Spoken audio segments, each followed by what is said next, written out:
yo Allah jaban en dewe men Allah fof ɓeydo den tinnade no moƴƴi ceerno eɗen ñaagi Allah subhanahu wa ta'ala e jurum ndeeru mum e ɓural mum e moƴƴere mum yo Allah tabitin en e felo almudagal yo Allah jokkan en ɗam men yo Allah wat barke e ɓesguuji ɗi yo Allah wat barke e kala ko fagga yo Allah ɓeydan en kawral e kawridinal bijahi rasulillahi sallallahu alayhi wa sallama barke cheikhana Ahmad At-Tijani radiyallahu ta'ala anhu barke ceerno men e seeremɓe mum ceerno kadi ina habri wonde yo en ndendin hadiya taaniraaɓe cheikhana Ahmad At-Tijani radiyallahu ta'ala anhu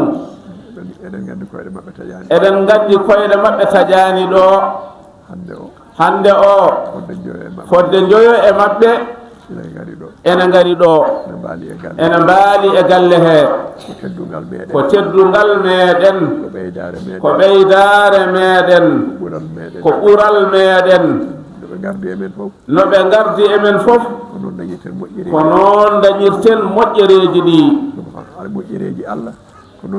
ko noon dañirten moƴƴereeji Allah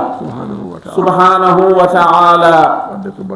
wadde so batu o gasi ndendinen hadiya cheikhana Ahmad At-Tijani yo wondu e needi noon yo wondu e deejre yo wondu e waasde wadde dille yo wondu e waasde wadde oljo eɗen nganndi ceerno ina ɓadiiɗo sinno wonano batu o ko yamirore makko en jooɗota ko ɗo tawa konnguɗi men ɗi wonno waɗata e wirdu makko kono noon ko yamirore makko so eɗen golla yamirore noon yo wondu e needi yo wondu e deejre aɗa wawi wadde ko mbatta ko tawa aɗa jaggi ɗemgal ma aɗa nani aɗa deeƴi aɗa nehi aɗa deeƴi ko ɗum woni ko yooɗi e meɗen ko ɗum woni ko yeemni e meɗen yo Allah newnu yo Allah wallu yo Allah newnu yo Allah wallu allahumma salli ala sayyidina muhammadin wa sallim dimi alluji moom so ceerno haali defton hen timi alluji moɗo timi alluji mo ceerno mbiye ba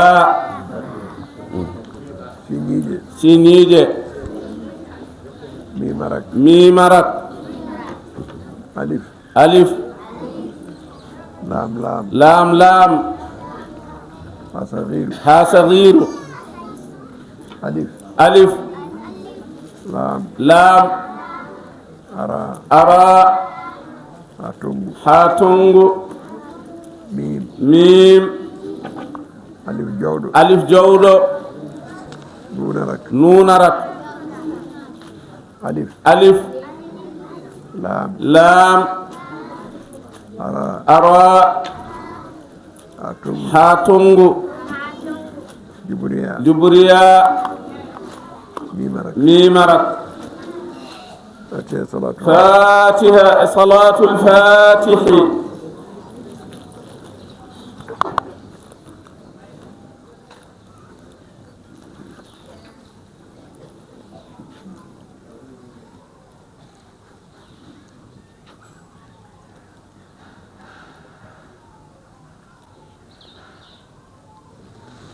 amin ya Allah jabu du'a madallahu